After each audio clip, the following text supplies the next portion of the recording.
This is Nicholas Bell with IONCINEMA, and I'm here to talk about Criterion Collection's release of Do the Right Thing, Spike Lee's 1989 masterpiece and his third feature film.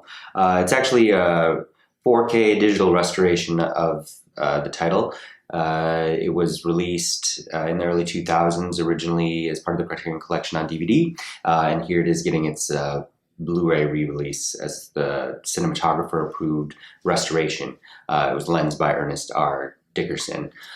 Went on to get Spike Lee an Oscar nomination for Best Screenplay. He lost to Dead Poets Society, and Danny Aiello his one and only Oscar nomination for Best Supporting Actor, and he lost to Denzel Washington for Glory that year.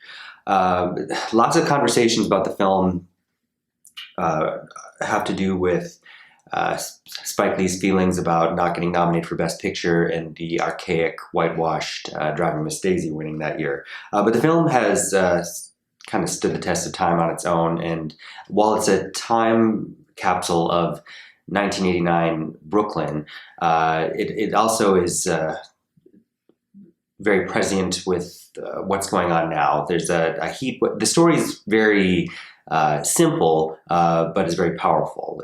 Spike Lee stars as Mookie, who works in a pizza joint run by Danny Aiello's Sal, and deals with racism, gentrification, and police brutality.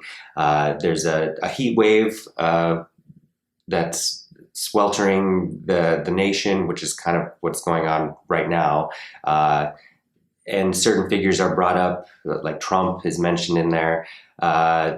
Spike Lee's got also lots of mentions of people who died at the hands of police brutality at the time, and Public Enemy's Fight the Powers, which opens the film. Spike Lee also directed the music video for that year. I competed at Cannes, and its success generated a whole generation of black indie filmmakers in the US, which kind of died out by the end of the 90s. And Ernest Dickerson actually went on to do Juice, starring Tupac, in 92. The cast is excellent. He's got Ruby Dee, Ossie Davis, Jon Turturro, Danny Aiello, Samuel L. Jackson, Martin Lawrence in his film debut, an excellent supporting role from his sister, Joie Lee, and of course, Rosie Perez. And just as it's dealing with what's been going on in the US, it's also a reflection of Spike's own film inspirations, including Night of the Hunter, gets some direct references with Bill Nunn's character. And the opening with Rosie Perez is also an inspiration of, inspired by Anne Margaret in Bye Bye Birdie. Anyhow, it's a 5 out of 5 film. The re-release from Criterion also, I'd say, is a 5 out of 5 release. It looks amazing, and it's also got Spike Lee's journal from his journal from while he was filming, which is also worth taking a look. Hey, this is Eric from IONCINEMA.com. If you want to support us, subscribe below.